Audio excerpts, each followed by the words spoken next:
de onde a gente parou. Eu tinha falado, todo modelo de probabilidade, vocês já estão vendo a minha tela? Sim. Tá.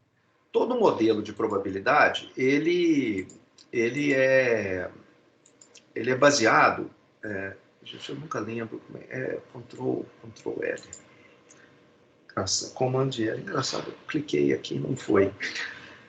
Todo modelo de probabilidade, ele então depende, no fundo, uma probabilidade é uma função matemática que você define em cima de conjuntos de um espaço de possibilidades, de um espaço de possibilidades. Então, conjuntos ou subconjuntos de um espaço de subconjuntos desse conjunto omegão. Então, relembrando, o omegão é o conjunto que tem uma representação, cada ponto do omegão, cada elemento do omegão é um dos resultados possíveis. E só um dos resultados. E esse A aqui são os subconjuntos desse omegão. Você pode pensar que, na prática, são todos os subconjuntos de omegão. E esse P é uma probabilidade para cada um dos elementos desse azão, ou seja, para cada um dos subconjuntos, o azão que está aqui nesse... Aliás, devia ser pertence, tá, gente? Desculpa aqui, a azão pertence.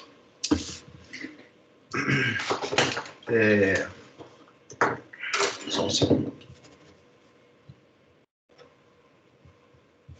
Vou anotar aqui, porque senão eu nunca vou corrigir isso. Então, esse azão é um subconjunto do omegão. E a gente quer atribuir probabilidades a isso. Então, a gente já definiu isso aqui, os resultados possíveis, que são os elementos de omegão. Já definiu que existem subconjuntos para os quais a gente vai calcular a probabilidade. Em princípio, esses subconjuntos são todos os subconjuntos de omegão. E a gente precisa definir a probabilidade para um desses subconjuntos. Então, quais as propriedades que essa atribuição deve ter para que a gente não chegue a resultados inconsistentes ou contraditórios? Ou seja, quando que a gente tem uma definição de probabilidade que é válida, que é matematicamente válida, consistente, que nunca vai gerar contradições, que não tem... E quais são os requisitos mínimos dessa atribuição de probabilidades deve satisfazer? Isso é igual a geometria de Euclides lá atrás. Você parte de postulados mínimos, né? Eu acho que são 5 ou 7 postulados, não sei, e a partir daí você deduz matematicamente todo o resto da geometria, todas as propriedades de triângulos, o teorema de Pitágoras, todas aquelas teoremas e resultados são derivados de 5 ou 6 axiomas, né, que são as condições mínimas. Então, aqui, a função de probabilidade P, ela é qualquer função que pega A é o conjunto dos subconjuntos, então você pega um desses elementos aqui do azão, que é um subconjunto do omegão, e atribui um número entre 0 e 1 para esse conjunto. Esse número entre 0... Não, a gente já falou disso, não já não? Nós já falamos disso.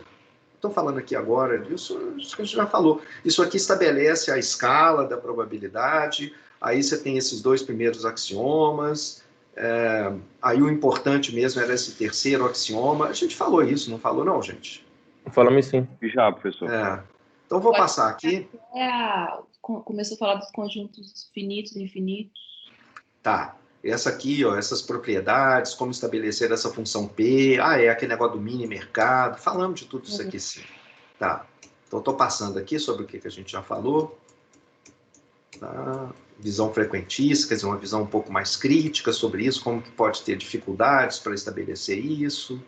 Tá. O conjunto... Aí o infinito enumerável, exatamente, a gente falou sobre isso daqui. Quer dizer, se você tem um conjunto, ômega, os resultados estão aqui. Ele é um conjunto infinito, mas é enumerável. Por exemplo, lançar uma moeda até que você observe a primeira coroa. Então, os conjuntos, os resultados possíveis uma coroa no primeiro lançamento, uma coroa no segundo lançamento, a primeira coroa só aparece no terceiro lançamento, e assim por diante.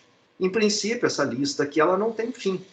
Mas essa lista ela pode ser colocada dessa forma enumerável. né? Você tem o primeiro elemento da lista, o segundo elemento da lista, o terceiro elemento da lista. Se você perguntar pelo quinto elemento da lista, é o elemento composto por C, C, C, C e depois cetil. 4 C seguido de um cetil.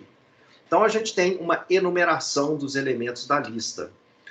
E a gente pode atribuir probabilidades de forma intuitiva, desse jeito aqui. Eu não vou definir, não vou explicar aqui agora como que eu cheguei nisso, mas aqui está uma definição de probabilidade. Para cada elemento aqui do conjunto ômega, eu estou definindo um número entre 0 e 1, e a soma desses números, como isso aqui é uma lista enumerável, eu posso fazer uma série matemática, eu posso somar essa lista aqui de 1 até infinito, né? Então, eu vou ter a probabilidade do primeiro elemento, do segundo, ou seja, eu vou somar a probabilidade desse, mais a probabilidade desse, mais a probabilidade desse. E se elas estão definidas desse jeito, essa lista, essas probabilidades aqui vão ser simplesmente uma série geométrica cuja soma total é igual a 1.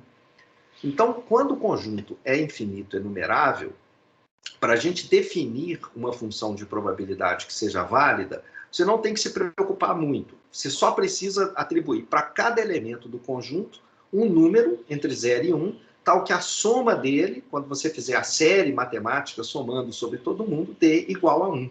Igualzinho no caso do conjunto finito, né? Um conjunto finito de elementos, o ômega finito. E quando você tem um subconjunto, a gente falou disso aqui também, por exemplo, o evento em que a moeda é lançada um número par de vezes. Então, esse A aqui é esse evento, né? É uma coleção dos resultados possíveis. Acontecer o evento A significa que o resultado que vai acontecer é um dos elementos desse subconjunto. E a probabilidade desse conjunto A é simplesmente a soma sobre os elementos do conjunto A. A soma ou a série matemática, né, sobre isso, e aí você tem aqui pequenos truquezinhos para fazer esse cálculo. Ok, o problema fica um pouco mais complicado e é por isso que a gente precisa dessa parafernália toda e desse formalismo que eu estou usando, por causa dos conjuntos que são infinitos, mas não enumeráveis. Os conjuntos não enumeráveis, eles são os conjuntos que são infinitos e enumeráveis, como no caso aqui da moeda, essa aqui da moeda, lançar a moeda até o primeira cara, eles são, de certa maneira, conjuntos infinitos, mas pequenininhos, infinitinhos. Já outros conjuntos, aqueles que são não enumeráveis, são, de certa maneira, conjuntos infinitões.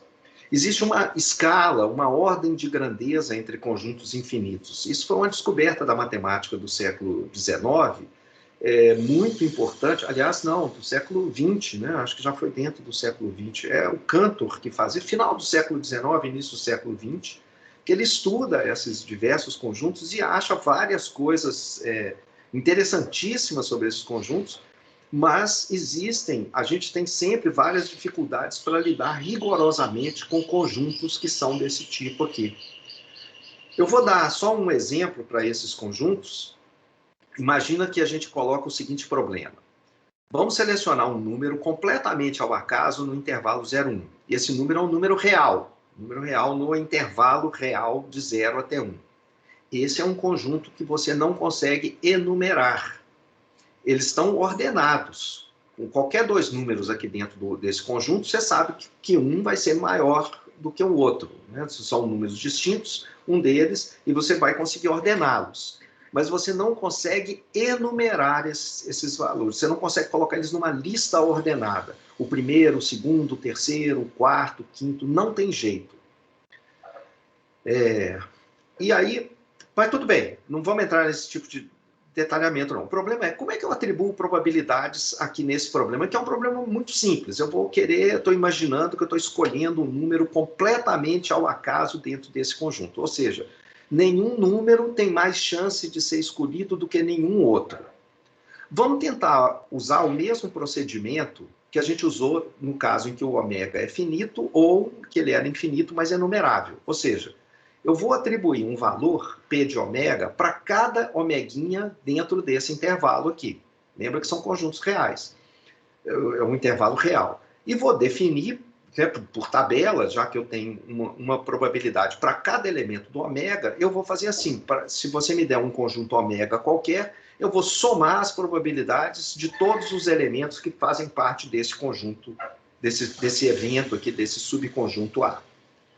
Então, por exemplo, se você falar assim, vamos chamar de a probabilidade de selecionar um número no intervalo de 0 até meio, até a metade do intervalo. Ora, intuitivamente, essa probabilidade devia ser meio. Se você não tem maior chance de tirar um número em nenhum lugar desse intervalo, você está pegando metade do intervalo, a chance de vir dessa metade deveria ser meio. A probabilidade deveria total ser 1. Mas vamos seguir. Vamos imaginar que, em vez de tentar definir isso para todo o conjunto, eu defino para todo elemento que está aqui, e para um conjunto qualquer, eu simplesmente somo sobre os elementos do conjunto, como eu fiz antes. Vamos lá. Como nenhum ponto é favorecido, se você quiser atribuir uma probabilidade para um dos elementos desse conjunto, do intervalo 0, 1, vamos chamar ela de que um número maior que 0. O número tem chance de ser escolhido. Então, um número qualquer aqui que eu vou denotar por que Porque como nenhum número é favorecido, essa probabilidade tem que ser a mesma para todos os ômegas. Senão, alguns números teriam mais chance de ser escolhidos do que outros. Então, para todo ômega no conjunto, no intervalo 0, 1, eu atribuo um valor positivo. Vamos ver que isso vai dar problema. Então, o que seria o P de A? Vamos lá. Vamos supor, por exemplo, que o A é esse conjuntinho simples aqui. Meio, 1/4, 1/8, 1/16. Tá? Aqui as potências, os inversos das potências de 2. E aí, se você vai fazer aqui o P de A, vai ser a soma desse número aqui, é um valor constante, maior que 0, somado um número infinito de vezes. Enumerável, mas um número infinito de vezes. Isso teria que ser infinito. Então, eu já falei que eu quero atribuir probabilidades, e isso tem que estar numa escala entre 0 e 1. Eu não posso ter a probabilidade de um conjunto igual a infinito. Não vai fazer sentido para mim. O máximo de probabilidade que eu posso ter é 1. Eu defini essa escala. Então tem algo errado aqui. Se eu fizer isso, eu vou furar a minha validade. Eu provavelmente vou começar a achar um monte de resultado que não faz o menor sentido. O que está acontecendo aqui?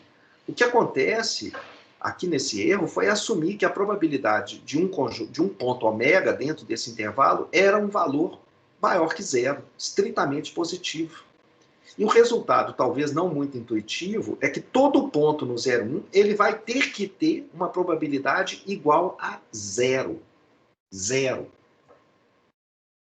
Então, o correto vai ser assumir isso daqui. Eu vou explicar por quê. Porque o que é não intuitivo, porque se todo número no intervalo 0, 1 tem uma probabilidade igual a 0, como eu estou falando aqui, como é que você pode ter a probabilidade de um conjunto qualquer maior que 0? Como é que alguma coisa, então, pode acontecer nesse mundo probabilístico aqui? Esse paradoxo, ele não aparece só aqui. Toda vez que a gente tenta representar a realidade com números da reta real, a gente chega a resultados estranhos dessa forma. Eu vou mostrar, por exemplo, lá em física do ensino médio, a gente, ao tentar representar a realidade com números reais, a gente vai ter paradoxos. Por exemplo, vamos supor que a gente tem um intervalo 0,1, ele representa um segmento de fio com massa de 1 grama. Então, você tem uma massa de 1 grama aqui, esse intervalo aqui é um fio, que a massa total é 1 grama, como se fosse a probabilidade total. Suponha que o fio tem sua massa perfeitamente, regularmente distribuída no fio. Ou seja, nenhum pedacinho do fio tem mais peso do que outro de igual comprimento. Se você pegar 2 segmentozinhos de igual comprimento, nesse intervalo, eles têm que ter a mesma massa. A massa está perfeitamente distribuída. A gente fala que a densidade de massa é constante. Qual que é a massa de um ponto X desse intervalo 0,1? Se você pegar um ponto X, suponha que ele tem uma massa que, como ela é perfeitamente distribuída, todo e qualquer ponto do intervalo tem que ter uma massa igual. Um não pode ter mais massa do que outro. São os pontos individuais. Se são assim, como a densidade é constante, todos os pontos têm que ter a mesma massa, existem infinitos pontos, a massa total, então, teria que ser infinito, e não 1 grama. Então, a gente tem aqui uma situação simples, extremamente simples, em que você, olha, tem uma contradição aqui, como que é isso? Qual que é a solução no modelo físico? O modelo que representa o fio por um segmento de reta, ele não é incorreto, né? O fio, ele possui unidades atômicas que possuem massa. A representação como uma linha contínua é uma representação matemática, é uma idealização do que realmente acontece na realidade. E essa idealização, essa representação, ela leva a esse tipo de paradoxo que a gente está vendo aqui. A solução matemática, nesse caso aqui do fio, a representação útil é assumir o seguinte: todo ponto isolado do fio, ele realmente vai ter uma massa zero. Zero. No entanto, a massa associada com um segmento AB, ela vai ser diretamente proporcional ao comprimento do segmento. Então, a massa total é 1 grama, a massa, então, de um segmento AB, aqui devia estar contido, né, gente? Toda hora eu estou trocando. O segmento AB contido dentro do intervalo 0, 1, ela vai ser B menos A, porque é proporcional, mas aí a soma total tem que ser 1, vai dar exatamente o comprimento do intervalo. Por exemplo, se a gente pegar o intervalo 0 a meio, ele tem massa meio grama. Se a gente pegar o intervalo de meio a 3/4, o comprimento disso é 1/4, então ele tem uma massa 1/4. Se você pegar um ponto x, ele é o intervalo que começa em x e termina em x, fechado, né? Um intervalo fechado aqui nas duas pontas. Qual que é a massa dele? É proporcional ao comprimento, e o comprimento é 0. Então ele tem massa 0. Então está fechado matematicamente, é consistente, mas fica nessa história um pouco mais estranha. Você pode, ainda no conjunto desse negócio do fio e da distribuição da densidade no fio, você pode usar uma função densidade de massa. Ela vai ser útil quando a massa não estiver distribuída de maneira uniforme. Imagine que a gente vai representar como que a massa está distribuída no fio, como a densidade, como que ela se espalha dentro do fio, com uma função f de x, que vai estar definida para cada ponto x do segmento 0, 1. E essa função é tal que a massa no segmento AB vai ser a integral dessa função. A gente tem usado aqui a função f de x, que é constante igual a 1. Igual a 1. Mas você não precisa estar restrito nisso. Você vai ter uma função, você pode tomar qualquer função f de x, tal que representando a massa, então... desculpe. Se você tomar a função f de x igual a 1, a gente vai ter que a massa no intervalo AB é exatamente o comprimento, como a gente falou anteriormente. Mas a função f de x não precisa ser essa constante igual a 1. A ideia é espalhar a massa total do objeto por meio dessa função f de x. Ela representa como que você distribui a massa ao longo do fio. E a massa de qualquer subconjunto, de qualquer segmento, vai ser obtida por integração. Por exemplo, o material, se ele for uma liga com 2 elementos, cobre e zinco, e esses elementos tiverem diferentes composições ao longo do fio, tem uns pedaços que tem mais cobre, relativamente mais cobre do que zinco, e outros pedaços, outros segmentos têm mais zinco do que cobre. Então, a gente pode ter a densidade de massa vai ser um pouco diferente, né? Assim, iguais segmentos de igual comprimento, eles podem ter massas diferentes porque eles têm composições diferentes, e isso significa que a massa vai estar mais concentrada em algumas regiões do fio do que em outras. E isso vai ficar refletido nessa função densidade f de x. Nas regiões onde a massa é mais concentrada, essa função f vai ser maior. Então, aqui 4 exemplos de funções, aqui no intervalo horizontal, a gente tem o comprimento do fio, de 0 até 1, o fio total. E aqui no eixo vertical, a gente tem essa representação da densidade de massa. Essa é uma função positiva, e nos locais onde a massa é maior, a gente tem um valor mais alto para a função f de x. Quando a função f for próxima de 0, significa que a massa ali é muito pequena comparada com a massa que está concentrada nessa região. Então, aqui, esse é um fio, esse fio aqui, de 0 até 1, em que as pontas dele são relativamente leves, né, digamos assim, e a massa está bastante concentrada aqui no meio, no miolo. Então, se você cortar, por exemplo, o fio aqui nesse segmento de 0 a 0,2, um comprimento 0,2, esse pedaço de fio, se você colocar ele na balança, ele é um pedaço muito mais leve do que o pedaço que está de 0,4 a 0,6. Ele vai ter muito mais massa aqui, portanto, vai ter mais peso esse segmento aqui que está localizado nessa região do fio. Essa outra aqui é uma representação diferente, em que a gente pegou o fio e colocou a massa dele concentrada bastante aqui no início do fio, né? A parte final do fio ela tem uma densidade muito leve, muito próxima de zero, um fio muito leve aqui e bastante mais concentrada a massa aqui nesse pedaço. Então, se você cortar o fio em dois segmentos de igual comprimento, aqui de comprimento 0,2, pegar essa parte inicial e comparar numa balança com o peso que você tem com essa parte final de 0,8 a 1, essa parte inicial ela tem muito mais peso do que essa outra do lado de cá. Aqui é uma situação similar, muito parecida com essa daqui, mas com essa massa, densidade de massa, mais concentrada ainda nessa parte inicial, muito concentrada nessa parte inicial.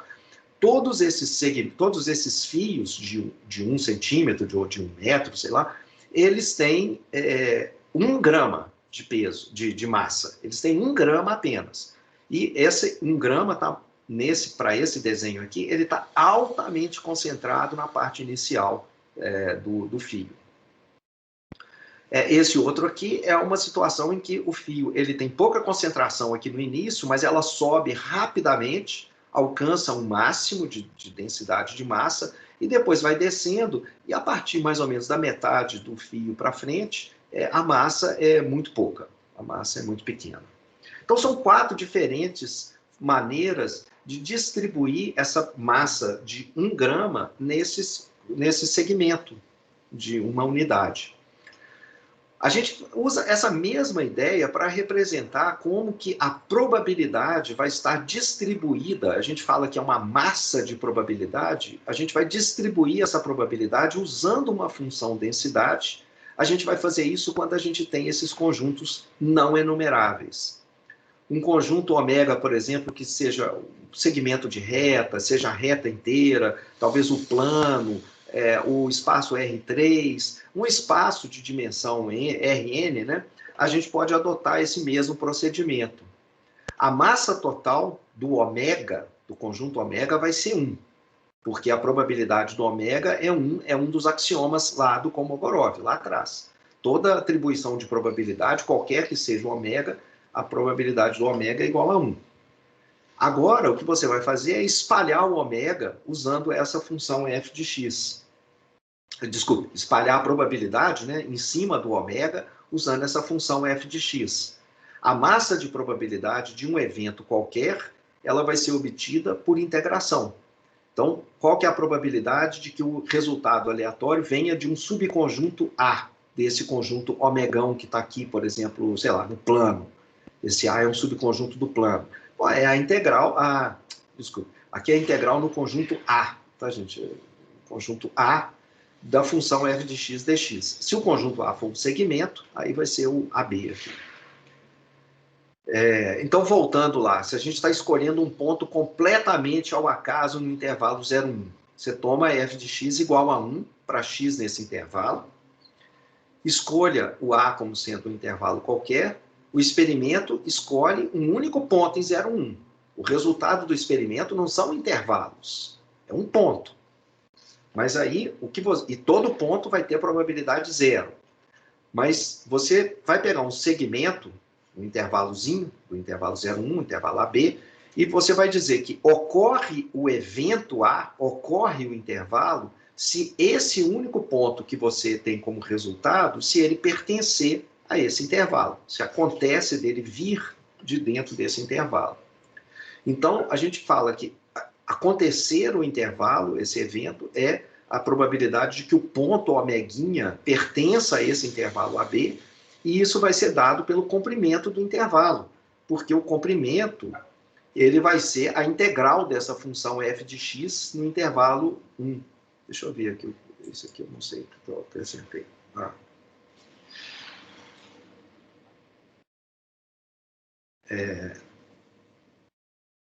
Não sei por que eu... Ah, porque são coisas opcionais aqui, gente. Peraí. Putz, onde que eu parei antes, hein? Deixa eu ver aqui. Acho que era 57.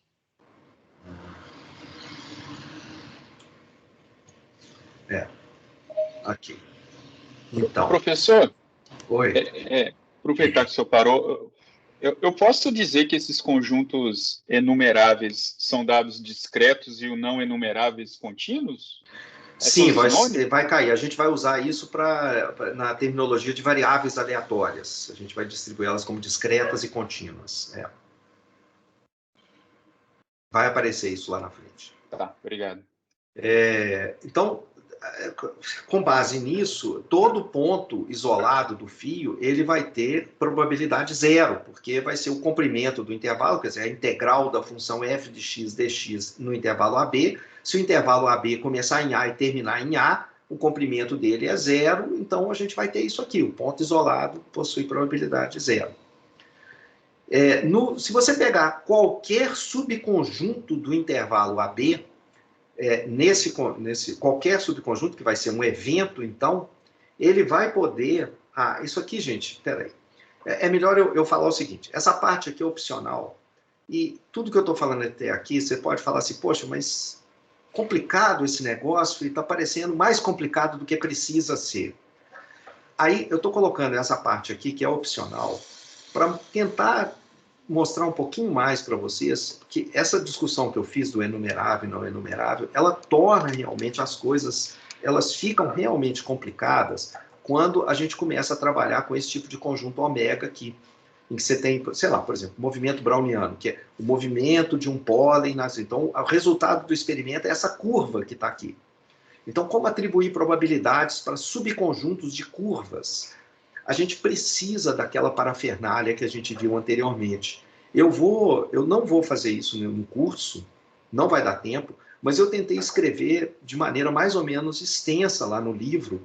Quem tiver interesse, é opcional, quem tiver interesse pode ler. Isso só é aprendido em cursos mais avançados, mas eu apresento aqui no texto de uma maneira que não exija essa complicação toda. Na verdade, o objetivo é só falar assim, olha, por que a gente precisa dessa parafernália, desse formalismo que a gente está usando aqui? Você vai ver isso lá na frente se você estudar mais probabilidade. Mas ela é necessária realmente. Se você quiser seguir em frente, você precisa. É o que a gente fez de melhor até hoje. Então, fica aí opcional estudar um pouco mais sobre isso, e inclusive aquele problema dos infinitinhos, infinitões, etc, etc, que é um tema que vai passando ao longo desse capítulo no meu livro, e que eu acho que é uma das coisas que torna ele diferente dos outros livros de probabilidade que você acha aí no mercado. Então, como que a gente faz quando esse conjunto ômega é um conjunto contínuo, né? Na prática, a gente vai ver mais à frente que variáveis aleatórias, uma definição que a gente vai dar daqui a pouco, elas fazem com que esse conjunto ômega ele seja sempre um elemento dentro do Rn. E aí, esse caso vai ficar muito fácil, esse caso em que o ômega está dentro do Rn. Então, eu vou evitar ali aquelas complicações de movimento browniano, de outras funções mais complicadas, e outros conjuntos ômega mais complicados. Então, a densidade f de ômega, para esse conjunto, se ele for um subconjunto do Rn, um subconjunto contínuo aqui, a gente vai representar essa densidade desse jeito aqui. É qualquer função atribuída em cima do conjunto ômega que pega um omeguinha e atribui uma função. Essa função aqui não vai ser a probabilidade desse elemento ômega aparecer. Ela está associada com a probabilidade. Como que ela está associada? Bom, como probabilidades são números entre 0 e 1, a primeira coisa que eu quero é que essa função não seja negativa em lugar nenhum. Porque senão eu vou acabar obtendo probabilidades negativas. Em segundo lugar, eu vou pedir que quando eu integrar essa função no conjunto omegão, se o omegão for um intervalo, é a integral sobre o intervalo. Se o omegão for um pedaço do plano, vai ser a integral dupla. Se o omegão for o conjunto no espaço tridimensional, é a densidade, a integral tripla, etc. Né? Então, a integral sobre o conjunto ômega dessa função f de x, que é essa função maior ou igual a zero, ela tem que ser igual a 1. Toda a integral tem que valer 1, exatamente 1. Então, está aqui. Esses aqui são os mesmos gráficos que eu apresentei ontem para aquele fio, naquela coisa da física, mostrando o ômega, se o ômega for escolher um número no intervalo 0,1, qualquer uma dessas funções aqui são razoáveis, se a gente considerar que a escolha do ponto ela não está sendo feita completamente ao acaso, que pontos de algumas regiões são mais prováveis do que pontos de outras regiões. Então, por exemplo, vamos supor que a gente represente, eu estou escolhendo um ponto ao acaso no intervalo 0,1, e essa função f aqui, ela está representando como que as probabilidades estão distribuídas aqui. E como que essas probabilidades são distribuídas? Elas estão mais acumuladas em certas regiões e menos em outras. Gente, tá difícil aqui.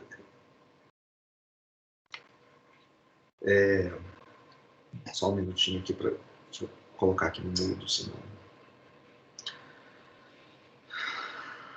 senão vai ligar de novo.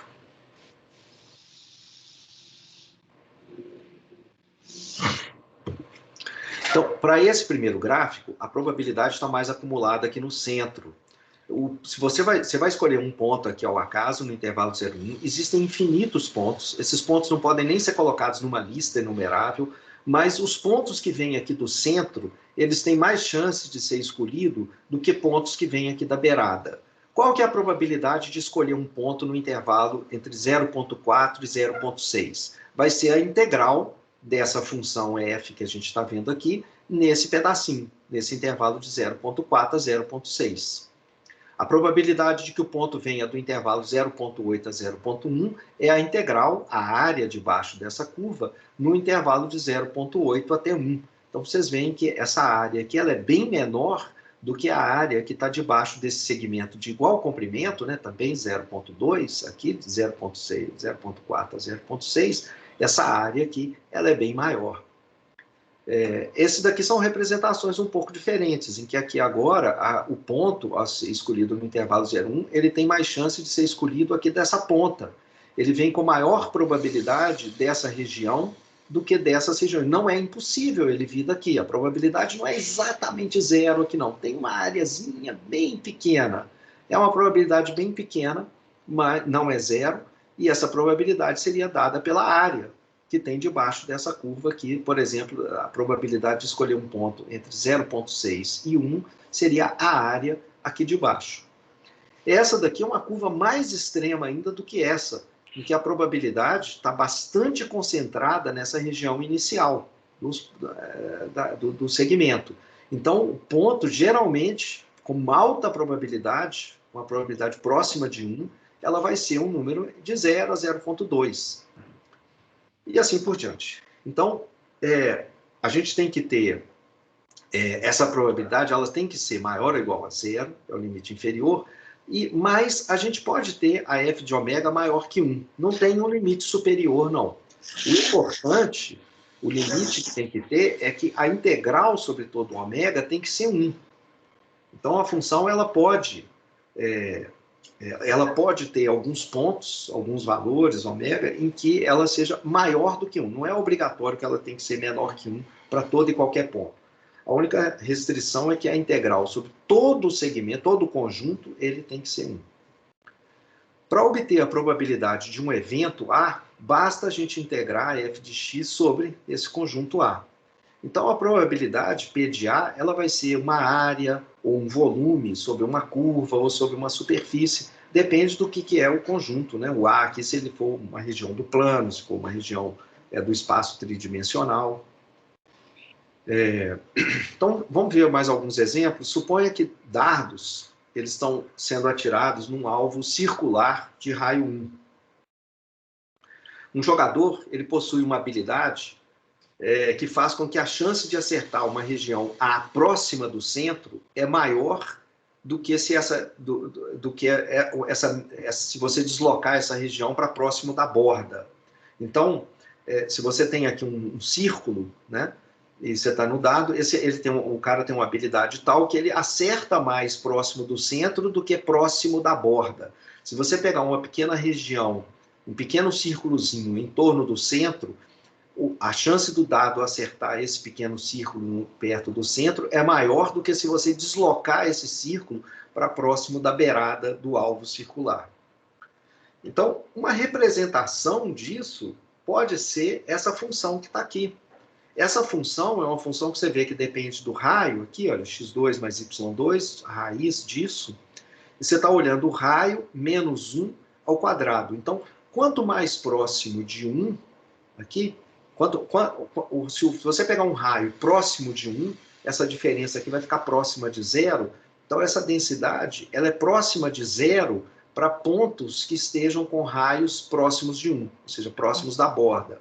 À medida que esse raio aqui vai descendo em direção a 0, né, que o ponto esteja próximo do centro, esse raio aqui fica próximo de 0, isso aqui cresce em direção a 1. E tem essa constante que está aqui, essa constante ela aparece apenas para garantir que a integral no círculo, no alvo circular, ela seja igual a 1. Se o alvo circular de raio 1, se você integrar essa função aqui, não precisa fazer isso, né? Mas só como uma curiosidade, essa constante aqui, para fazer com que essa função toda fique igual a 1, ela tem que ser igual a esse valor aqui.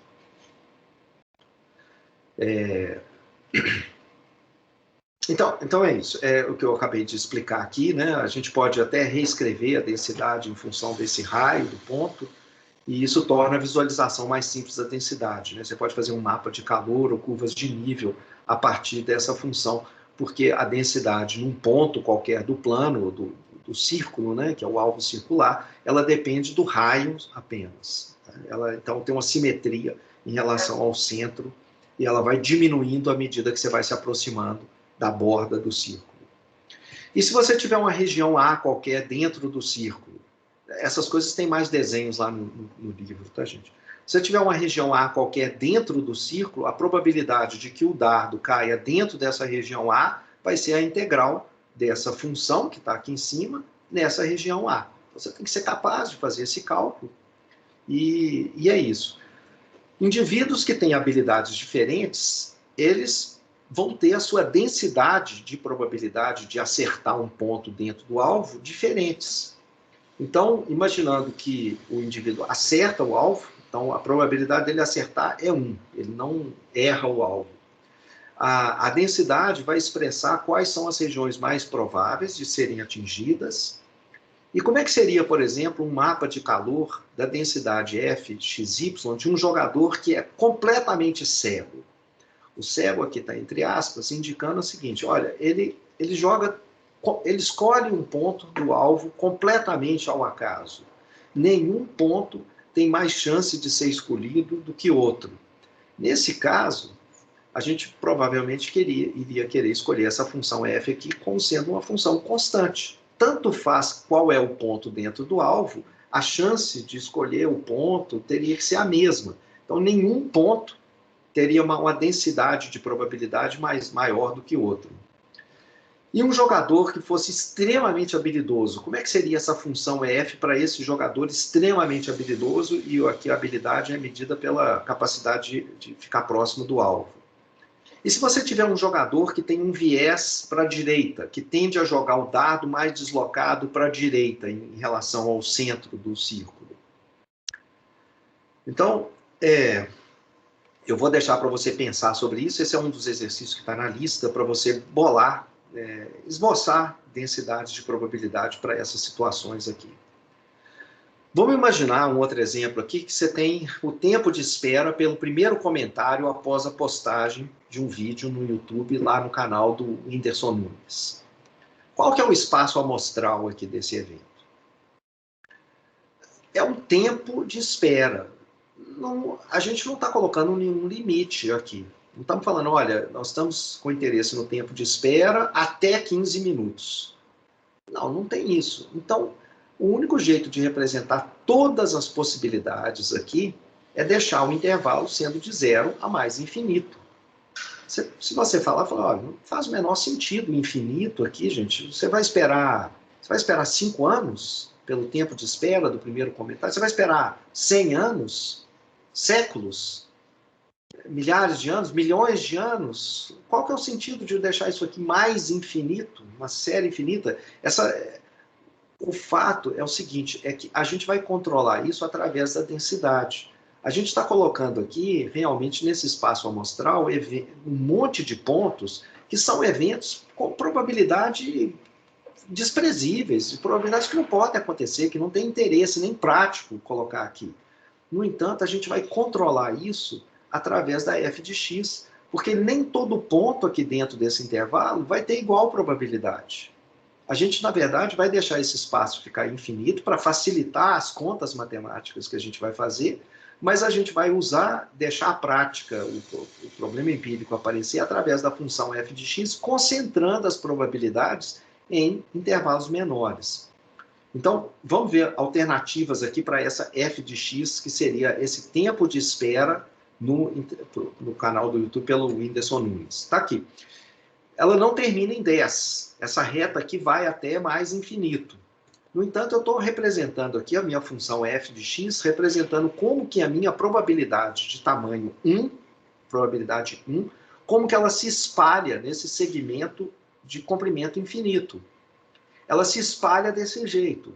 A integral de 0 até mais infinito de todas essas funções que eu estou mostrando aqui, ela é igual a 1. A escala vertical é um pouco diferente em cada um desses exemplos. Nesse primeiro exemplo, nós estamos representando uma situação em que o Whindersson Nunes, ele tem o tempo de espera, está bastante concentrado aqui nos primeiros intervalos. Digamos que isso aqui são minutos, então a gente está dizendo, olha, a probabilidade de que o primeiro comentário apareça até 2 minutos é bastante alta. Quase que toda a área dessa curva está concentrada aqui, de 0 até 2. Não tem muita área depois disso. Na verdade, de 0 até 4 parece que é tudo. Então, dificilmente um comentário, o primeiro comentário no vídeo do Whindersson Nunes aparece depois de 4 minutos. Essa daqui é um desenho um pouco diferente, mostrando que um dos vídeos dele, sei lá, esse vídeo dele, é uma situação em que o primeiro comentário num vídeo do Whindersson Nunes, num vídeo aleatório do Whindersson Nunes, ela, na verdade, tende a demorar mais tempo. Quer dizer, vai ser a probabilidade do primeiro comentário não está tão concentrada de 0 a 4. Se você pegar a área de 0 a 4, lembrando sempre que a área total é 1, a probabilidade de 0 a 4 não está longe de ser próxima da área total. Ainda existe muita área aqui depois de 4, indicando que existe muita chance de aparecer um primeiro comentário depois de 4 minutos, depois de 6, depois de 8, possivelmente até depois de 10 minutos. Esse daqui é uma quarta situação em que o primeiro comentário do Whindersson Nunes, ele de novo está altamente concentrado de 0 a 4, mas ele não aparece imediatamente, dificilmente ele aparece imediatamente depois que o Whindersson Nunes posta. Essa curva aqui, olha, veja que ela começa lá em cima, já depois no 0 ela já é um valor mais em cima, né? Então, se você pegar um segmento bem pequenininho aqui depois do 0, um segmento do tamanho dessa mãozinha aqui, ele tem uma certa probabilidade. Não é muito grande, mas tem uma certa área aqui. Se você pegar esse mesmo segmento aqui embaixo, então você pensar assim, nos primeiros poucos segundos depois do vídeo que o Whindersson Nunes posta, qual que é a probabilidade de aparecer um comentário? Você olha a área aqui de baixo, essa área ela é relativamente muito menor do que a área que a gente tem aqui nesse outro gráfico. Então, aqui é como se tivesse um período que as pessoas precisam, no mínimo, começar a ver o vídeo. Tem um delay aqui, né, entre o instante em que o vídeo é postado e o instante em que ele começa a ser visto. Então, embora seja mais concentrado de 0 a 4, ele se afasta um pouquinho do 0 aqui na ponta esquerda. Aqui está uma outra situação em que, na verdade, dificilmente aparece um comentário antes de 2 minutos. Não é zero a probabilidade, mas é pequena. Tem uma área bem pequena aqui de aparecer um comentário antes de 2 minutos. É uma área muito pequena. E também, depois de 10 minutos, dificilmente aparece um primeiro comentário. Os primeiros comentários eles estão com alta probabilidade entre 2 e 8. Desculpe, 8 ou 10 minutos. Vê, por exemplo, bom, alguma pergunta até agora, gente? Sim. Pode falar. Naquele exemplo do dardo, o valor não vai para infinito. Ele é um valor controlado, no caso. E nesse caso... O valor da função f do quê? Todas as probabilidades estão sempre entre 0 e 1, né? Essa função f de x, ela realmente pode até aqui, por exemplo, nesse zero, ela pode assintotar em direção a mais infinito. Ela não precisa estar concentrada de 0 a 1, nada disso. A função f de x, ela pode, até aqui, por exemplo, ela poderia estar altamente concentrada aqui nesse ponto do meio, em 5 minutos, e ela poderia subir aqui para cima e ultrapassar a escala de 1 aqui. Desde que a área total seja igual a 1, você pode apertar essa função aqui e fazer ela ir subindo aqui para cima, lembrando sempre que a área total está fixada em 1. Se você fizer essa coisa mais e mais concentrada em torno do ponto, isso aqui vai lá para cima para 1. No limite, você pode até ter funções matemáticas, por exemplo, a Pareto é uma função assim, e a gente vai estudar ela mais para frente, em que ela assintota aqui e vai para mais infinito, perto do zero. O importante é que a integral dessa função seja igual a 1. E nesse caso, por que ajudaria o tempo poder ser até infinito e não limitar? Vamos deixar para ver esses casos mais complicados um pouco mais para frente, tá? Quando a gente estudar, por exemplo, alguns casos concretos, como a Pareto e outras. Vamos só deixar que, em princípio, matematicamente, pode ser. Mas talvez, será que vai fazer algum sentido prático colocar isso? Qual o sentido que teve? Tá? Tá certo, obrigado. Mas existe sim, tá? Então, por exemplo, pessoal, um dos modelos mais usados para análise de texto, de coleções e tal, de clustering com coleções de textos, é o processo de Dirichlet, e uma das distribuições mais usadas lá vai ser uma função que assintota para mais infinito nas duas beiradas aqui, no intervalo 0 e 1. Mas, então, mais alguma pergunta sobre o que a gente viu até agora? Ok, então a gente já aprendeu. Você tem um conjunto ômega, esse conjunto pode ser finito, infinito, etc. Aí a gente vai atribuir probabilidades a conjuntos dentro desse conjunto ômega, subconjuntos que são chamados de eventos. Como que a gente faz isso? Bom, tem basicamente 2 casos. Quando o conjunto é finito ou infinito enumerável, é só colocar probabilidades em cada um dos elementos do conjunto e fazer essa soma ser igual a 1. Quando o conjunto ele é um intervalo, é um conjunto contínuo, a coisa fica um pouquinho mais chata, porque todo e qualquer ponto do conjunto vai ter uma probabilidade 0. No entanto, a probabilidade total vai ser 1, e essa probabilidade ela vai ser espalhada no conjunto, nesse segmento ou no plano, de acordo com uma função matemática contínua, e essa função, a integral dessa função, nesse espaço contínuo, plano, segmento, tem que ser igual a 1. E probabilidades seriam áreas ali dentro. Então, essa forma de atribuir probabilidades, ela é válida, ela vai seguir lá os axiomas do Kolmogorov, etc. Vamos ver aqui agora um outro conceito fundamental em teoria das probabilidades, que é a ideia de probabilidade condicional. Probabilidade condicional é um conceito muito simples de ser entendido, mas ele também dá origem a praticamente todos os paradoxos e situações meio estranhas e não intuitivas de probabilidade. Vamos chamar de B um evento qualquer em ômega e P de B a sua probabilidade de ocorrência. Sem poder ver o resultado do experimento diretamente, a gente é apenas informado de que um outro evento A aconteceu. Ou seja, o resultado que realmente apareceu, ele faz parte desse subconjunto A. E agora o que você quer é recalcular a probabilidade de que esse evento que aconteceu, ele na verdade pertence ao conjunto B. Você não viu exatamente esse evento, a única coisa que você sabe é que esse A aconteceu. Então, o exemplo clássico aqui é esse. Você tem dois dados, estão bem equilibrados, eles são lançados em sequência, e você não é informado sobre... você está apostando com alguém na ocorrência de um evento B, e esse evento diz respeito apenas ao primeiro dado, que vai resultar, o primeiro lançamento, o primeiro dado que você está rolando, vai resultar num 6.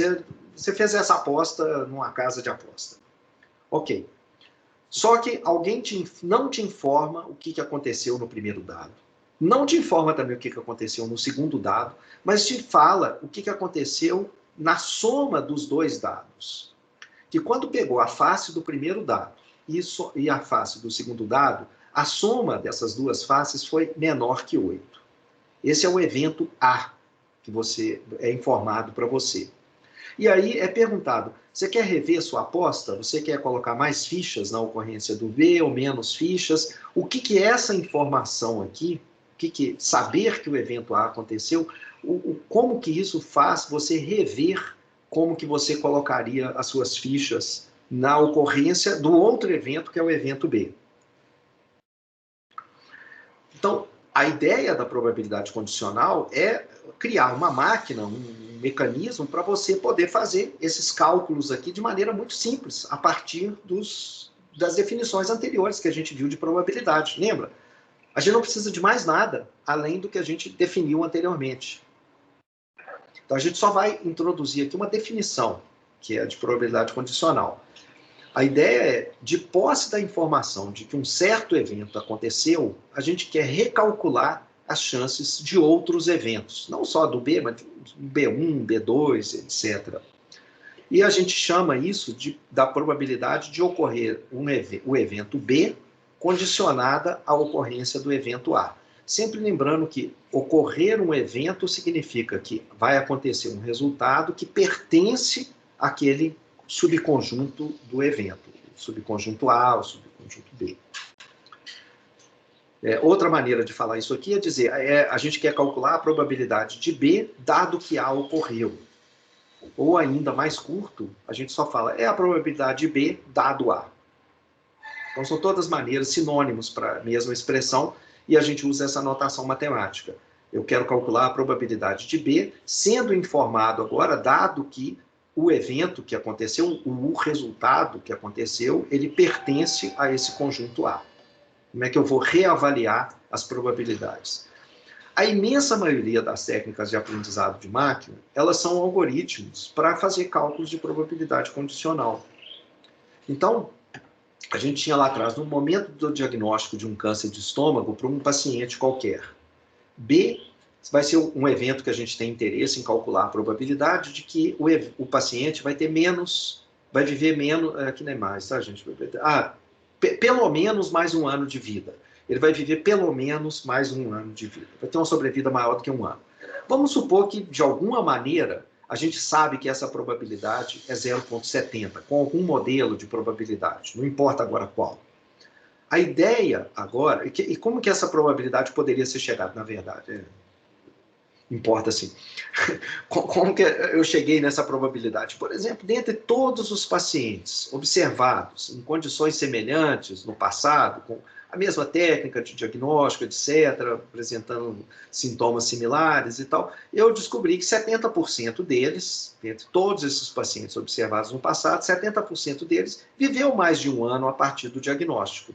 Então, eu posso atribuir, de maneira aproximada, pelo menos, né, que a chance do paciente, um paciente agora qualquer, com esse mesmo diagnóstico de câncer de estômago, a chance dele viver mais de um ano é 0,70.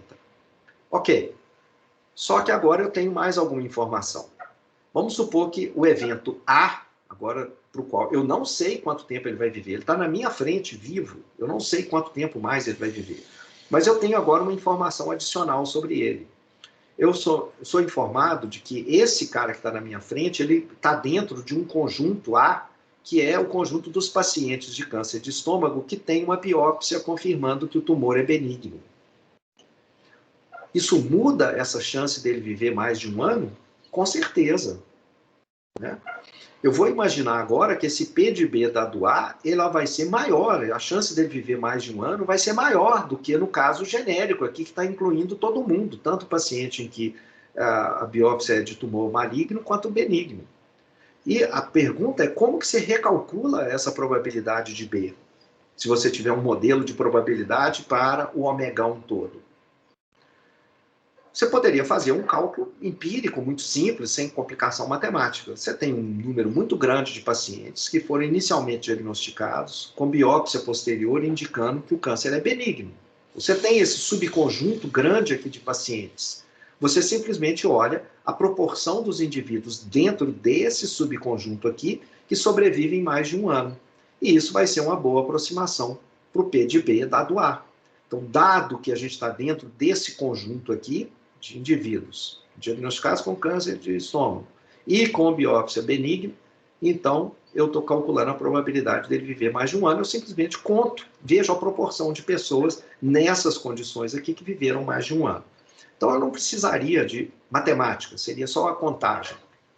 Só que a gente precisa de machine learning porque o problema vai começar a ficar mais complicado. O evento A que está aqui não vai ser só o tumor é benigno.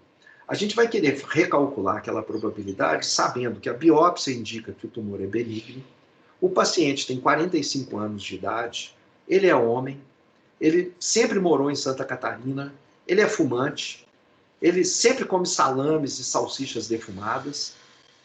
A gente não vai ter uma amostra muito grande de pacientes que têm todas essas condições, que têm câncer de estômago identificado, a biópsia foi benigna, ele tem 45 anos de idade, ele é homem, ele sempre morou em Santa Catarina, ele é fumante. Você não vai ter uma amostra muito grande. Então, significaria que você não poderia calcular essa probabilidade anterior aqui, se esse conjunto A for um conjunto complexo, for um conjunto mais extenso do que esses aqui. Não. Todas as técnicas de machine learning são tentativas de mostrar como que você vai fazer esses cálculos de probabilidade condicionais nessas condições, com esses eventos bem mais complicados. Tá? Então, as ferramentas de machine learning, elas vão calcular essas probabilidades usando vários truques e procura extrair o máximo de informação dos dados. De maneira geral, dadas as características representadas por A, como que fica a chance de ocorrer B? Então, essa é a pergunta genérica que a gente vai ter o tempo todo em machine learning. Dado que os sensores do robô dizem que ocorreu A, qual que é a chance de que o robô esteja na região B? Então, os sensores do robô estão dizendo que ocorreu A, quer dizer que a mesa, que ele sabe que está no mapa, numa posição, um ponto da mesa foi localizado a uma distância de tanto, e ele também identificou que tem uma parede a uma distância de tanto. Onde que ele está dentro do mapa? Onde que o robô está dentro do mapa? Dado que o usuário comprou o conjunto A de itens nas últimas visitas, qual que é a chance dele comprar o item B agora? Dado certo comportamento da ação nos últimos 3 anos, qual que é a probabilidade de que ela suba 10% ou mais nos próximos 30 dias? Dadas certas características A de um e-mail, qual que é a chance dele ser um spam? Então, probabilidade condicional, ela é muito importante em teoria, ela é mais importante ainda na prática da análise de dados, e ela pode ser difícil de calcular, é a fonte de quase todos os paradoxos em probabilidade. Então, vamos começar com problemas mais simples, antes de passar aquelas outras questões, e até o final do curso, na verdade, a gente vai estar trabalhando com probabilidade condicional o tempo inteiro. Como que a gente vai passar, de maneira bem genérica, né, do P de B para o P de B dado A? Quer dizer, se você agora me informar A, como que eu vou recalcular a chance de que o B pode ocorrer? Qual que é a relação que a gente tem entre essas duas quantidades aqui? A gente pode ter um igual ao outro? Quer dizer, se você me falar que A aconteceu, isso não muda, não mudaria as chances que eu dou para a ocorrência do B. A gente vai ver que em alguns casos, sim. Em alguns casos, isso aqui vai acontecer. Nestes casos, a gente diz que a ocorrência de A não afeta as chances da ocorrência de B. Que esse evento A aqui vai ser independente do evento B. Mas, na maioria das vezes, a gente vai ter essas duas quantidades diferentes. Na imensa maioria das vezes. Por exemplo, a gente vai querer saber quando que me informar que A aconteceu faz com que a probabilidade do B aumente. Quer dizer, o P de B ele é menor do que o P de B dado A. Era aquele exemplo lá da sobrevivência no câncer de estômago, sabendo agora que a biópsia foi benigna. Mais do que isso, eu não quero só saber em que direção a probabilidade foi, se ela aumentou ou diminuiu. Eu quero uma fórmula que me permita calcular de maneira exata quanto que é essa nova probabilidade aqui, dada a informação de que o A aconteceu. Alguns casos são muito fáceis de calcular, porque eles são casos extremos. A gente não precisa pensar em fórmulas. Por exemplo, vou pensar em lançar um dado bem equilibrado e anotar a face dele. 1, 2, até 6. E nós vamos imaginar que, como o dado é muito bem equilibrado, todas essas 6 possibilidades têm igual probabilidade. Né? 1/6 para cada uma delas, porque o dado é bem equilibrado. Ok. Então a gente já sabe, esse aqui é um conjunto finito, já atribui probabilidade de 1/6 para cada um deles. Se você pegar um evento B composto pela possibilidade de ser a face 4, 5 ou 6, a probabilidade do B, a soma, né, 1/6 mais 1/6 mais 1/6, que vai dar 3/6. Essa aqui é a probabilidade do B. Vou considerar agora um evento contido no B. Por exemplo, A é 5/6, 5 e 6. Está aqui, ó, 4, 5, 6, está aqui. 5, 6 é um evento que está contido aqui. Então, intuitivamente, o que deveria ser essa probabilidade? Eu estou dizendo o seguinte, eu vou te dar uma informação. Eu não vou te falar qual foi a face que apareceu. Eu rolei o dado. Eu vou te falar, olha, vou te garantir uma coisa. A face que eu rolei aqui, só eu vi o resultado, ela foi a face 5 ou 6. Uma dessas duas. Eu não vou te dizer qual, mas uma delas é a que aconteceu. E agora eu quero que você calcule qual que é a chance de que tenha saído um evento, o evento que apareceu, venha desse conjunto B que está aqui. O conjunto que tem 4, 5 ou 6. Ué, se com certeza aconteceu um elemento ou 5 ou 6, então com certeza aconteceu um dos elementos desse conjunto B aqui. Então é líquido e certo, a probabilidade de B, dado A para esse B e esse A aqui, ela tem que ser igual a 1. Com certeza isso aconteceu. Qual que é a chance de que a face seja 4, 5 ou 6, sabendo que com certeza saiu 5 ou 6? Então, quando esse conjunto A está contido dentro do conjunto B, ao saber que um evento A aconteceu, um evento ômega desse conjunto A aconteceu, automaticamente você sabe que aconteceu um elemento do conjunto B. Então, a gente vai ter, nesse caso, que a probabilidade do B dado A, ela vai ser 1, que é maior do que a probabilidade do B, que está aqui em cima, que é 3/6. Então, me falar o A aumenta muito a chance do B acontecer. O outro caso óbvio é quando A interseção B é vazio. Intuitivamente, o que deveria ser o P de B dado A? Quer dizer, vamos imaginar, assim, o evento que aconteceu, se o evento que aconteceu está em A, dado que A aconteceu, como A interseção B é vazio, significa que o omeguinha, ele está em A. Mas se ele está em A, ele não pode estar em B. Não tem chance dele estar em B, porque A interseção B é vazio. Isso significa, então, que essa probabilidade, automaticamente, você tem que inferir que o B não aconteceu. E essa probabilidade agora ela vai ser menor, vai ser 0. Mas, então, esses são casos, assim, mais ou menos óbvios, né, que a gente só pensando no problema, dado as características dele, ou a explicação do contexto em que você está, você consegue calcular exatamente, não, isso pode, não pode, tal.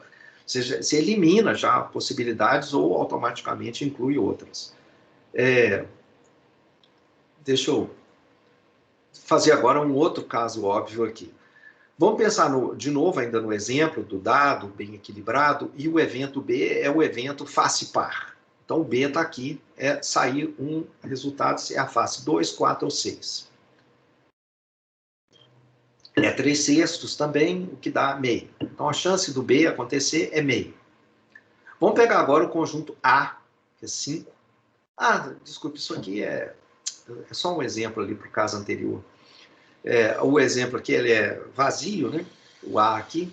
Então, intuitivamente, se aconteceu a face A, qual é a probabilidade de acontecer uma face par?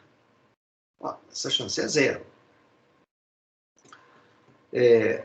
Então, a gente já tem dois casos intuitivamente óbvios. Se o A está contido em B, então P de B dado A vai ser 1. Se o A interseção B é vazio, P de B dado A é 0. Mas e o caso geral? Em que você tem um conjunto que tem uma interseção não nula com outro, mas não está inteiramente contido. Quer dizer, dois conjuntos que têm interseção, mas não são contidos. Então, vamos pensar em dois eventos com um P de A que tem uma chance de acontecer, o evento, e o A interseção B não é vazio. Como é que eu calculo o P de B dado A? Então, a definição que a gente vai dar é essa daqui. Você tem dois eventos quaisquer, então aqui já não... Aqui é óbvio, né? Pensando sobre o problema, se você achou meio confuso, depois você lê de novo, você vai ver que seriam as conclusões que você teria que chegar para esses dois casos aqui, que são o contido e a interseção vazia. Mas no caso geral, não é tão óbvio. Então, como que a gente pode definir, como é que a gente pode calcular essa probabilidade condicional? Eu vou começar dando uma definição. Eu vou falar o seguinte, olha, eu vou bater na mesa e falar assim, a definição é essa daqui, aceite. E em seguida eu vou te mostrar que a definição não pode ser outra coisa. Tem que ser essa que eu vou dar aqui agora. Então você tem dois eventos, A e B. Então, por definição, eu vou dizer que a chance de acontecer o evento A, dado que aconteceu o evento B, é essa que está aqui. É a probabilidade de A interseção B dividido por P de B. Essa daqui é a definição que eu vou dar. Então, para você calcular a probabilidade de que A aconteceu, dado que B aconteceu, você faz o seguinte. Você primeiro calcula a probabilidade desse novo evento que está aqui. P de A interseção B. Lembra que a função de probabilidade ela tem que estar definida de maneira que qualquer subconjunto do ômega tem uma probabilidade para ele. Então, eu vou calcular a probabilidade desse conjunto que está aqui. Pode ser difícil, pode ser complicado, pode ser quase impossível de ser calculado, mas, teoricamente, essa função, essa probabilidade existe e ela poderia, em princípio, ser calculada. E, em seguida, depois de calcular essa probabilidade, você divide por P de B. Como o P de B é um número entre 0 e 1, dividir por um número entre 0 e 1 significa, na verdade, aumentar esse número que está aqui em cima. Então, ao dividir por P de B, a gente está no fundo, né? É a mesma coisa que multiplicar pelo inverso de B, que é um número maior que 1. 1 sobre P de B é maior do que 1. Então, a gente está empurrando essa probabilidade um pouco para cima. Ou seja, dado que o B aconteceu, o que você faz? Você calcula a interseção e aumenta essa probabilidade da interseção um pouco. Ou, sei lá, um pouco ou muito. Depende, né? Você aumenta em relação a esse P de B. Então vamos ver um exemplo aqui, simples, bem simples. Você considera o lançamento de uma moeda 5 vezes seguida. Moeda honesta, aqui as caras e coroas, a moeda é perfeitamente honesta, tudo bem balanceado, então tem 32 elementos, esse conjunto ômega, todos têm igual chance de acontecer, porque a moeda é perfeitamente honesta, bem balanceada. Então cada um desses omeguinhas que estão aqui dentro tem uma probabilidade igual a 1 sobre 32. Então, igualmente prováveis. Vamos pensar agora em B ser o conjunto dos ômegas desse conjunto, tal que o primeiro elemento foi cara. Ou seja, todos os conjuntos de lançamentos em que o primeiro lançamento deu uma cara. Quanto que dá esse P de B? É meio. Se você olhar aqui, metade dessas sequências, elas têm o primeiro elemento como C, a outra metade tem o primeiro elemento como cetil.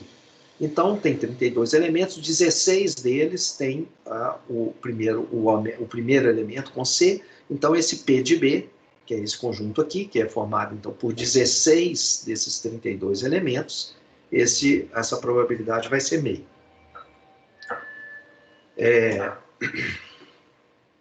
Aqui está a explicação, se você precisar rever depois. Agora, é fornecida a seguinte informação. Ocorreu esse evento A aqui.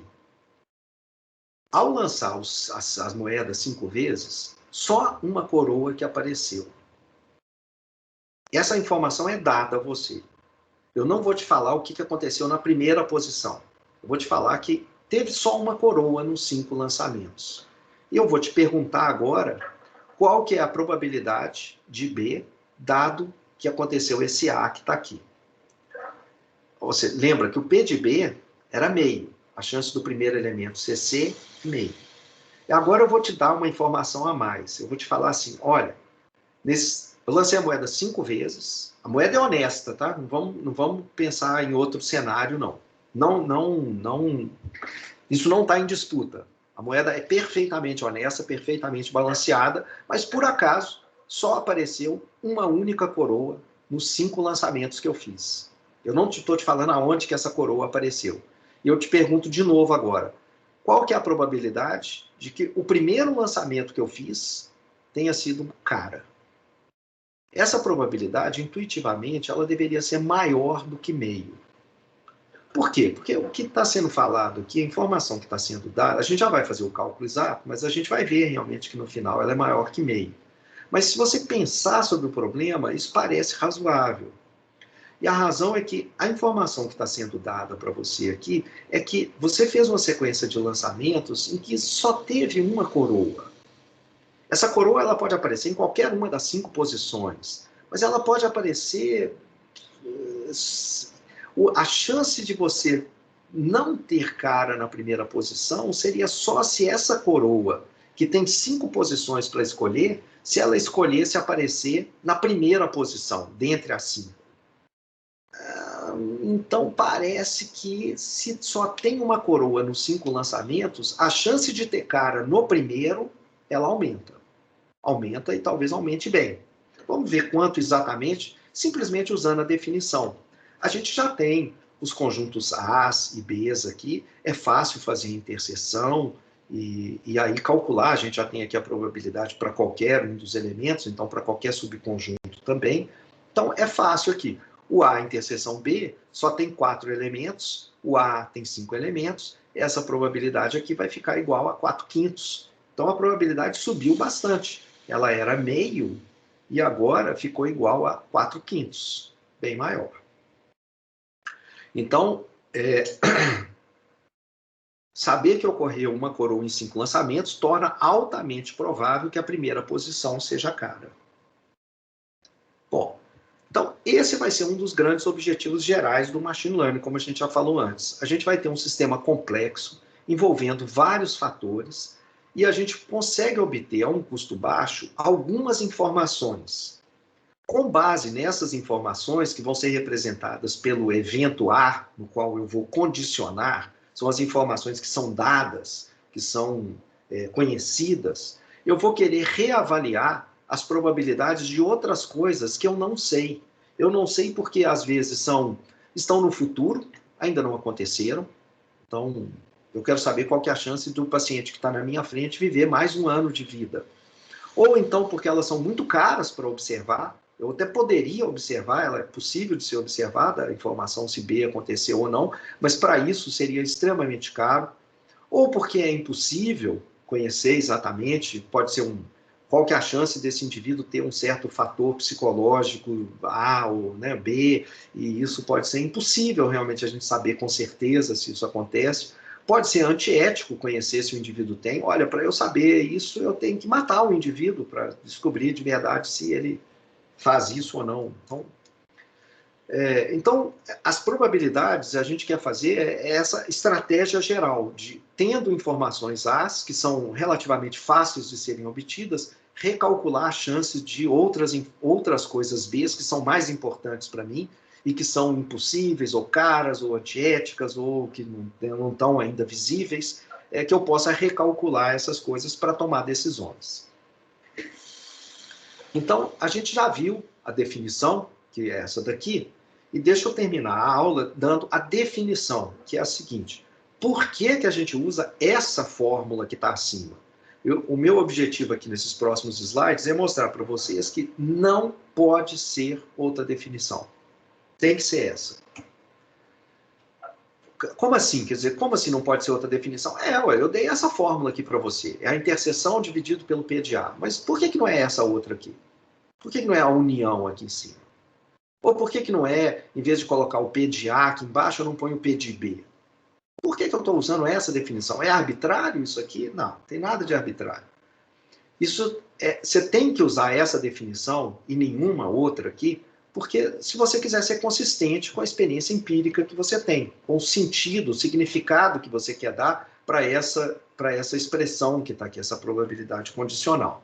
Então, deixa eu ver isso com um exemplo. Eu vou calcular o P de B dado A de duas formas distintas, num caso muito simples de simular no computador.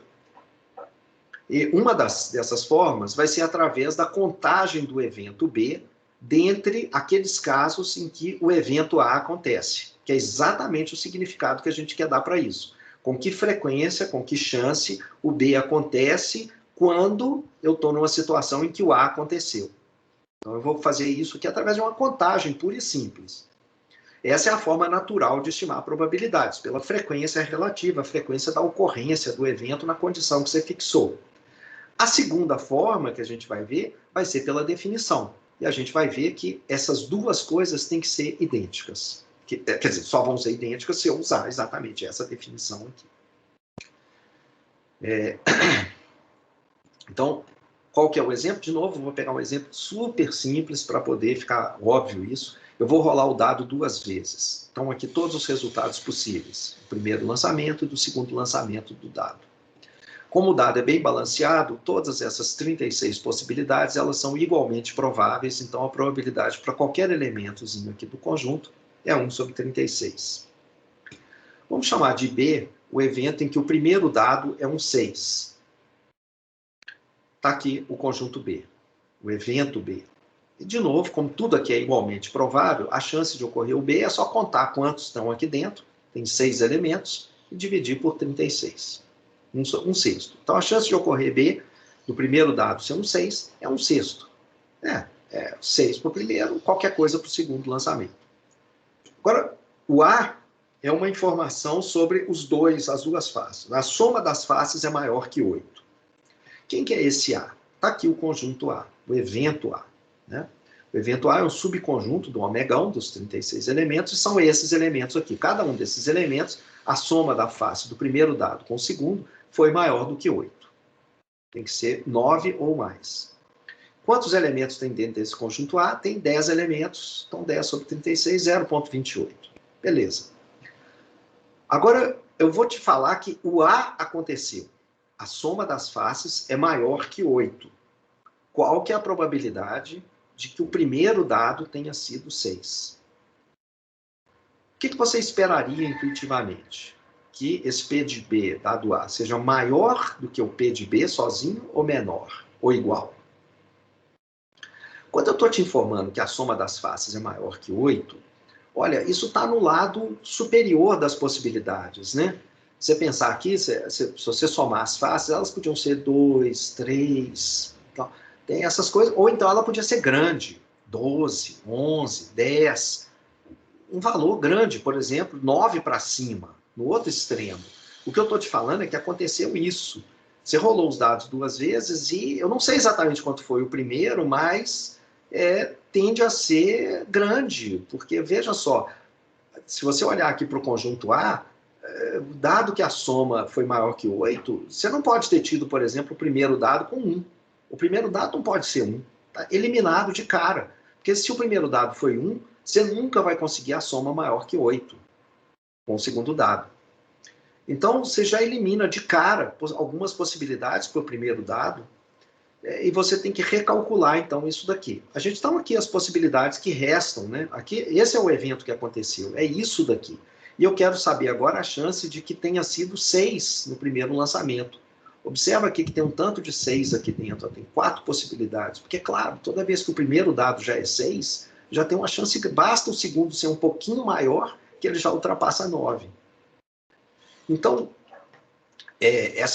mas vamos lá, eu não é isso aqui que eu quero usar, não, tá? Então, vamos lá, tentando terminar aqui.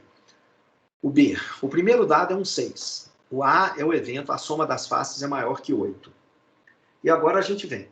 A soma das faces varia de 2 a 12. Aliás, isso aqui é essa explicação que eu dei anteriormente. Então, tá bom. Isso aqui é o que eu expliquei aqui anteriormente, tá, gente? Então, mas aqui, vamos tentar usar a fórmula que eu apresentei anteriormente, né? Então, o P de B dado A, pela fórmula, aplicando ela mecanicamente, Você simplesmente calcula aqui a interseção do B e do A, interseção desses conjuntos, vai dar 4 elementos apenas, divide pela probabilidade do A, que tem 10 elementos, e aí vai dar 4 sobre 10, 0,40, que de fato é maior do que a chance do B, do primeiro dado, ser um 6. Realmente, informar que a soma das faces é maior que 8, pela fórmula, aumenta a chance da ocorrência do evento B. Mas agora nós vamos calcular esse P de B dado A simulando os dados no computador. E nós vamos ver que a fórmula, o que a gente vai obter nesse computador, é que essa probabilidade aqui tem que ser essa fórmula, essa definição, que não é tão arbitrária, então. Né? Como é que eu vou fazer isso? Eu vou repetir os lançamentos duplos dos dados um número muito grande de vezes, um número nzão de vezes. Por exemplo, 100 mil vezes. Então, eu repito isso no computador, está aqui as repetições, 1, 2, 3, 4, 100 mil colunas aqui. Em cada coluna eu tenho o resultado do dado 1 e do dado 2, tá aqui. E aqui eu vou vendo embaixo se o evento B aconteceu ou se o evento A aconteceu. O evento A está aqui, é a soma das faces maior que 8, o evento B é 6. Então, o evento B aqui não aconteceu o B, não aconteceu o B, não aconteceu o B. Aqui aconteceu o B, o yes, não aconteceu o B, não, etc. Aqui o A aconteceu. A soma foi maior que 8? Não. A soma foi maior que 8? Yes. A soma foi maior que 8? Não. E assim por diante. Ok. Vamos considerar apenas as vezes em que o A aconteceu. Na simulação que eu fiz, foram 13.886 vezes. Das 100 mil colunas aqui, 13.886 delas, o A aconteceu. Eu tinha um yes aqui. Yes. Dentre essas 13 mil, então, dado que o A aconteceu, eu vou checar quantas vezes o evento B aconteceu. Então, o evento B aconteceu 5.623 vezes dentro dessas 13 mil vezes aqui. Então, considerando apenas as situações em que o A é yes, eu estou contando quantas vezes agora, só dentro dessas 13 mil colunas, dentro das 100 mil, eu estou olhando aquelas em que também eu tenho um yes aqui na coluna, na linha B. Né? E foi 5.623. Então, é natural que você espere que, se você tem alguma fórmula para calcular essa probabilidade, ela teria que bater com os números, pelo menos de maneira aproximada, com os números que você obtém aqui nesse experimento empírico que você fez.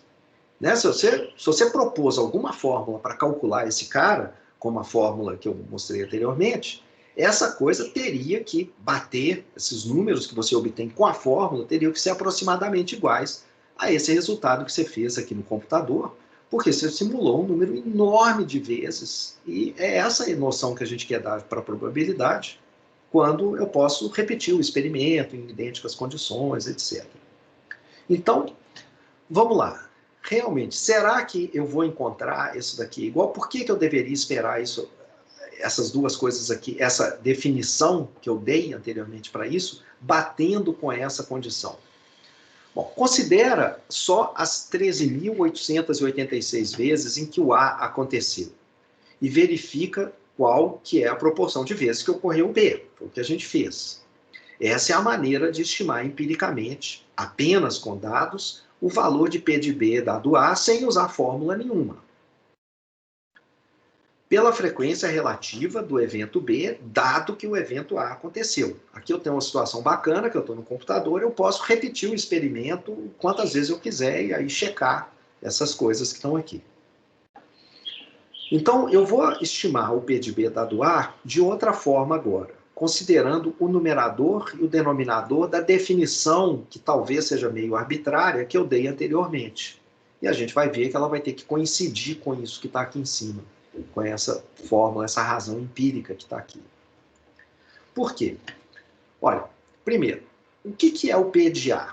P de A tem que ser um número de vezes, tem que ser aproximadamente, né? Se você repete 100 mil vezes, basta você contar quantas vezes o A acontece e dividir pelas 100 mil repetições do experimento que você fez. Então, o P de A é aproximadamente 13.886 dividido pelos 100 mil. Está aqui. Ou, passando o N para cá, o 100 mil para o lado de cá, esses 13.886 tem que ser mais ou menos igual a 100 mil vezes o P de A. É o número que você espera para a ocorrência do evento A. É aproximadamente isso aqui. Do mesmo modo, pela interpretação de probabilidade, como frequência e longas repetições, se você se perguntar qual que é a probabilidade de ocorrer o evento A e o evento B, quer dizer, que a soma das faces seja maior que 8 e que o primeiro dado seja 6. Bom, você repetiu o experimento 100.000 vezes, você vai simplesmente ver quantas vezes o A e o B aconteceram juntos, a interseção dos dois, em que você teve as duas coisas, tanto maior que 8, a soma das faces, quanto o primeiro, o dado ser 6. Então, o A e o B ocorrem juntos 5.623 vezes nesse Nzão. Eu sei disso porque primeiro eu separei os casos em que o A aconteceu e depois eu contei lá dentro quantos que o B aconteceu. Então, obtendo quantas vezes o A e o B aconteceram juntos. Isso significa que esse P de A dado B, então, ele deveria ser 5.000 aqui em cima, né, o número de vezes em que ele acontece, 5.623 dividido por 100.000, que é o número de vezes que eu repeti o experimento. Passo N para o lado de cá, encontro isso. Então, o P de B dado A, a gente já sabe que empiricamente, olhando simplesmente os dados, deveria ser isso daqui. Simplesmente olhando só para o lado direito aqui dessa aproximação. Né? Esquece esse lado de cá. Eu estou dizendo assim, faça no computador, calcule usando o computador qual que é a chance de B dado A. Você repete o experimento 100.000 vezes, coleta só as vezes em que o A aconteceu e dentro desses casos conta quantas vezes o B aconteceu. Está aqui. É quantas vezes o B acontece dentre aqueles casos em que o A acontece. Mas a gente já acabou de ver que esse numerador, esse número que está aqui, ele é aproximadamente 100 vezes o P de A inter B. E esse denominador é 100.000 vezes o P de A. Cortando o N em cima e embaixo, a gente encontra a fórmula que a gente propôs como definição para o P de B dado A. Então, se você quer definir essa probabilidade condicional de alguma maneira que faça sentido lógico, que tenha consistência com a realidade, com o que você quer atribuir semanticamente como significado para essa expressão que está aqui, para essa expressão matemática, para essa notação que está aqui, tem que ser essa definição que está aqui na direita.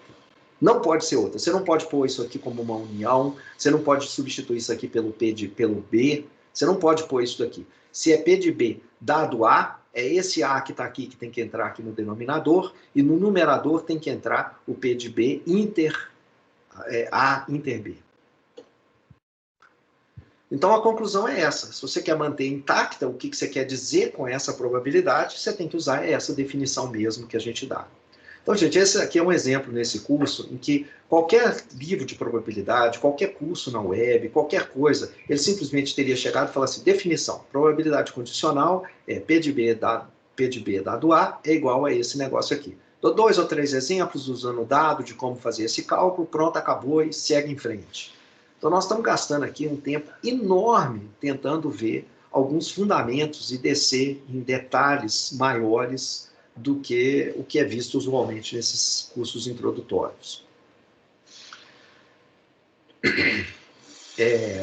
Gente, eu vou pular aqui agora essa parte de diagrama de Venn, que é usual representar eventos em diagramas de conjuntos de Venn, é muito simples, e eu tento mostrar de maneira um pouco intuitiva e com visualização como que essa probabilidade condicional ela pode aparecer a partir da visualização desse diagrama de Venn. Eu vou deixar para você ler, são vários casos aqui, eu acho que está bem explicado, tanto aqui quanto no livro, para você olhar e verificar isso. É bem intuitivo, eu acho que é até divertido, então acho que compensa ler essas slides que eu pulei aqui agora. Então a gente já viu anteriormente que você tem dois casos muito simples, que é quando A está contido no B, essa probabilidade tem que ser 1, quando a interseção for vazia, essa probabilidade são 0. Essas são situações extremas. Na maioria das vezes, o P de B dado A, ele pode ser, na verdade, menor do que o P de B. É isso. Você pode aumentar a probabilidade do P de B quando você dá a informação de que o A aconteceu, ou você pode diminuir. Tem um outro caso importante, é que os eventos podem ser independentes. Ou seja, quando, na verdade, saber que o A aconteceu não tem qualquer influência na incerteza sobre a ocorrência de B. Não muda a probabilidade. O P de B dado A continua igual ao P de B. E a gente diz que o A e o B são eventos independentes. Quando isso daqui acontece, por definição, a gente fala que eles são independentes porque a ocorrência de um evento não afeta a ocorrência do outro. Não é difícil a gente mostrar que essa definição de independência que eu acabei de dar aqui, que é quando isso aqui acontece, A e B são independentes. Então, isso também significa, isso implica que essa probabilidade da interseção é o produto das probabilidades. Por quê? Porque aqui, você está dizendo o seguinte, o P de B dado A, pela definição de probabilidade condicional, é essa expressão que está aqui. Beleza, isso é essa definição disso daqui em qualquer situação. Mas eu estou dizendo agora que quando o B e o A são independentes, são eventos independentes, essa probabilidade fica igual a P de B, que é isso que está do lado de cá. Então, quando eles forem independentes, eu vou ter que isso daqui tem que ser igual a isso daqui, que é a probabilidade condicional. Então, passando o P de A para o outro lado, multiplicando, a gente encontra exatamente isso daqui. P de B dado A é igual ao produto das probabilidades. Como que surge a independência? Ela pode surgir de duas formas distintas. Ela pode surgir porque a gente supõe que os eventos são independentes. Por exemplo, você pensando sobre o mecanismo físico que está envolvido no lançamento de uma moeda no ar, é razoável supor que os lançamentos são independentes. A moeda, ela não tem memória do que aconteceu. Você, supondo que você está jogando a moeda mais ou menos nas mesmas condições, que ela está girando no ar suficientemente, etc., a memória, você lançou a moeda 4 vezes, ela teve 4 caras seguidas. Isso aumenta a chance de ter cara na próxima moeda? Nós não estamos imaginando que nós não estamos questionando se a moeda é honesta ou não, nós estamos pensando na moeda, a moeda não está mudando, é a mesma moeda sendo jogada o tempo inteiro.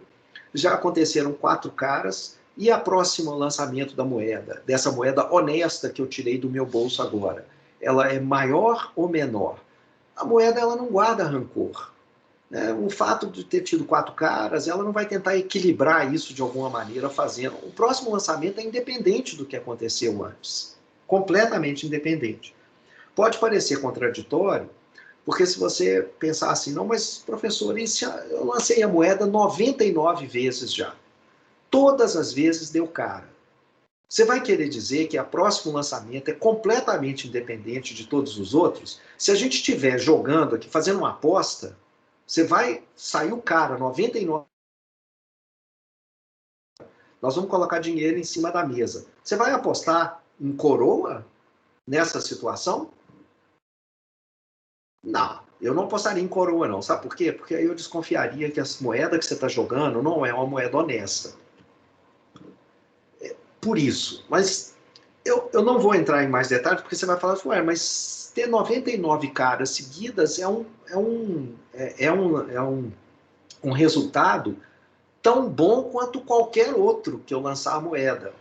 Então, vamos deixar isso um pouco mais para frente, porque, como eu falei várias vezes, a probabilidade condicional é onde algumas sutilezas elas aparecem e que torcem um pouco a nossa intuição.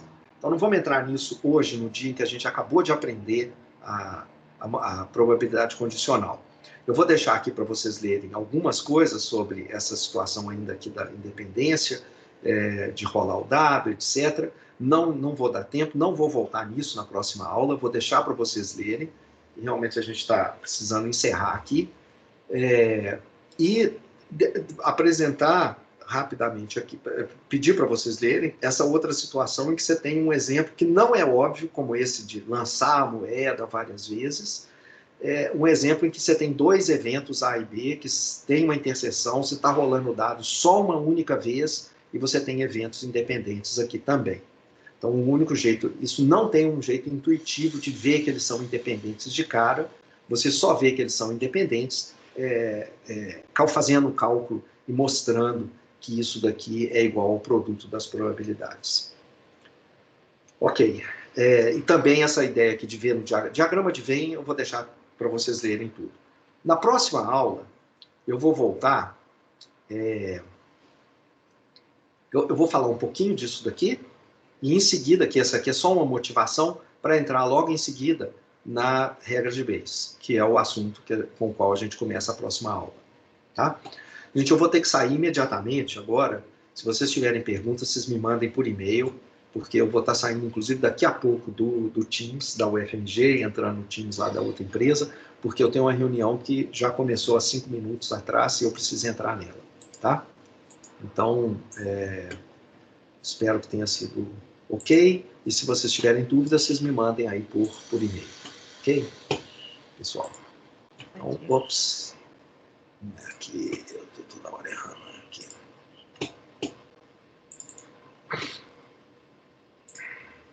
Até mais, professor. Bom dia. Bom dia. Até mais, Tchau, professor. bom dia. Professor. Boa reunião.